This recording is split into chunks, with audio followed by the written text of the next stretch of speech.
Imagine being down on your luck after protecting the nation from its enemies, only to return home and wind up on the streets.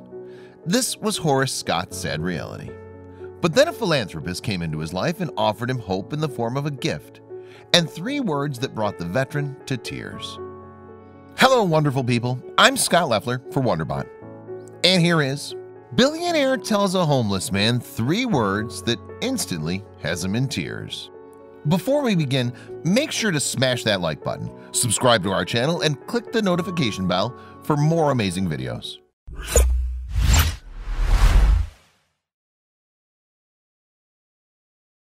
Imagine being at a stage in your life where you should have a roof over your head, a family, and a refrigerator full of food. Unfortunately, Horace Scott didn't have any of that. But a few decades earlier, everyone called him a hero. Life had taken a positive turn for Scott when he served in the United States Army from 1979 to 1982. But after retirement, he wound up homeless. For a while, the 59-year-old veteran struggled to survive, not realizing a savior would walk into his life. For Scott, life had become monotonous in New Orleans, Louisiana. He dealt with the same people and spent money on the same basic necessities. Every day was exactly the same. Although he was retired, he was still a fighter at heart. Scott was down, but he wasn't out. He started 2 jobs to save up enough money to move into a new apartment. But he had one necessary expenditure that was hemorrhaging what little money he had. Was it some sort of vice? It wasn't alcohol or controlled substances that drained his finances. It was something we take for granted every day: transportation. By paying to get to his 2 jobs, he ended up nearly penniless. But would human kindness be the key to his salvation? When someone like Scott makes it in the news, people start to lose faith in humanity. How could anyone allow a veteran to wind up on the streets? But there are good people in the world, and there was one person out there who was about to change his life. The world is full of all kinds of people. Thankfully, there are some with open, caring hearts and wallets that can buy a small island.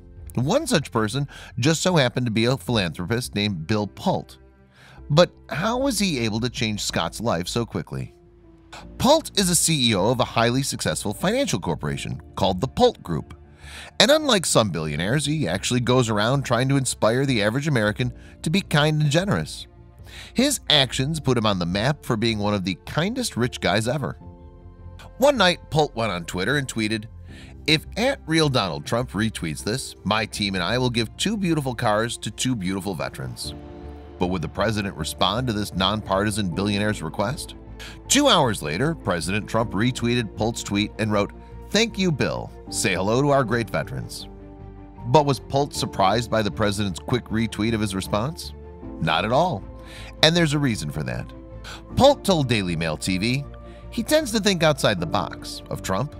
Bringing philanthropy online is an outside-the-box idea. With one tweet, he punched a hole in the reality of philanthropy. But how did Pult know of Scott's plight? Gretchen Smith, an Air Force veteran who founded Code of Vets, a nonprofit group, found Scott in a housing shelter and enlightened Pult with his dire situation. The billionaire could have simply written a check and sent it, but he did something even better. Pult was so motivated to help Scott out that he flew 1,000 miles from Detroit, Michigan to New Orleans, Louisiana to change the homeless man's life. But Pult had no idea the profound impact his words would make. Scott's monotonous routine was temporarily broken by Smith, who brought him to a post office parking lot across from a dealership, but he had no idea what he was doing there. Then Pult showed up and uttered the words that would change Scott's life forever. Then he walked into the parking lot on that day, not expecting anything to change. Then Pult handed him the keys to a brand new car and simply told him, "Here's your car." But Scott's reaction was priceless. Scott was so overwhelmed by Pult's generosity that he cried and yelled, "Get out of here. Oh man, what? Oh man, I'm ecstatic." Then he added, "I don't have words right now. This is heaven sent." But Pult had one more thing to do before he left. Pult then turned to the crowd that had gathered there and said, "We care a lot about our veterans. Veterans are special people. They fought these wars for us. They come back and sometimes aren't recognized for that." While his words resonated with the crowd, the vehicle didn't belong to Scott. Not yet, at least. The vehicle meant the world to Scott. It was air-conditioned too. He never imagined he would own something this luxurious in his life. But this wasn't just for joyriding. It was going to open so many new doors for him. Scott would no longer have to spend his hard-earned money on transportation, which meant he could finally start saving for a new place. Plus, the vehicle would keep him moving every day and motivate him to show up to his jobs on time. But he had one more thing to do before the car was officially his.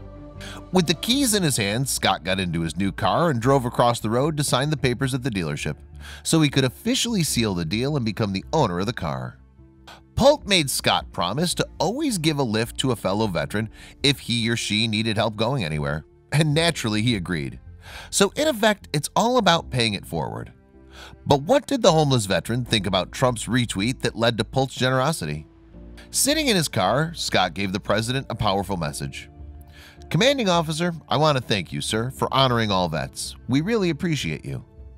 But Polk's work was just beginning. After helping Scott, Polk's Twitter followers grew up to 500,000. The story had gone viral, which prompted thousands of people to help others around the world with whatever resources they had. But did anyone listen? Polk revealed that 600 people approached him to help chip in for Scott's car, and several other billionaires reached out to him to change the lives of those who were underprivileged. But can the philanthropist convince a car Jenner to join his crusade?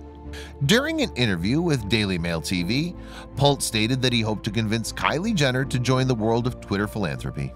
He hopes that her words of encouragement will inspire her followers to help others. In fact, he stared into the camera and addressed Kylie. Please join Twitter philanthropy and help us spread love, kindness, and generosity. It's a movement. We'd love to have you.